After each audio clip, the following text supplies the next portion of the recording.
Neymar ജൂനിയറെ തടയാൻ ആരെക്കൊണ്ടുമാകില്ല, ഒരു ഡിഫൻഡറെ കൊണ്ടുമാകില്ല എന്ന് ജെറാർഡ് പീക്ക്.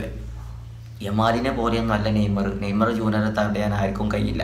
അദ്ദേഹം വ്യത്യസ്തമായൊരു ശൈലി ഉള്ള ആളാണ്. പെട്ടെന്ന് ഡുംബിളി ഇതൊക്കെ മുന്നോട്ട് പോകാൻ കഴിവുള്ള താരമാണ്. യമാലൊന്നും അദ്ദേഹത്തിന് മുന്നിൽ ഒന്നുമല്ല എന്നൊക്കെ അദ്ദേഹം ഇൻ്റർവ്യൂവിൽ പറയുകയാണ്. നെയ്മർ ജൂനിയർ പുതിയ ഹെയർ സ്റ്റൈലൊക്കെ ആയിട്ട് ഇറങ്ങിയിട്ടുണ്ട്. ഇപ്പോൾ വീഡിയോകളൊക്കെ നിങ്ങൾ കണ്ടിട്ടുണ്ടാവും. അദ്ദേഹം പരിക്കിലാണെന്നുണ്ടെങ്കിലും നല്ല നല്ല ചടങ്ങുകളിലൊക്കെ അദ്ദേഹത്തിൻ്റെ സാന്നിധ്യം ഉണ്ടാവും. ആള് ഫുള്ള് എൻ്റർടൈൻമെൻ്റ് ആയിട്ട് അങ്ങനെ നടക്കുകയാണ്. പരിക്ക് വേറെ സൈഡിലുണ്ട് കേട്ടോ, വേറെ കാര്യം അതൊന്നുമല്ല. അടുത്ത മാസമാണ് ഇപ്പോൾ ടാസ്ക്. ഏഞ്ചലോട്ടി പുതിയ പരിശീലകൻ വരികയാണ്.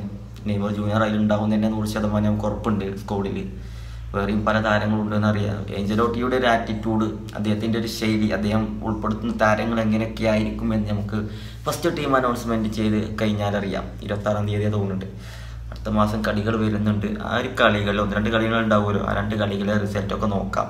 ഏഞ്ചലോട്ടിയെ കൊണ്ട് 2026 വേൾഡ് കപ്പിൽ എന്തെങ്കിലും കാര്യം ബ്രസീലിൽ ഉണ്ടാവുമോ എന്നുള്ളതൊക്കെ അല്ലേ.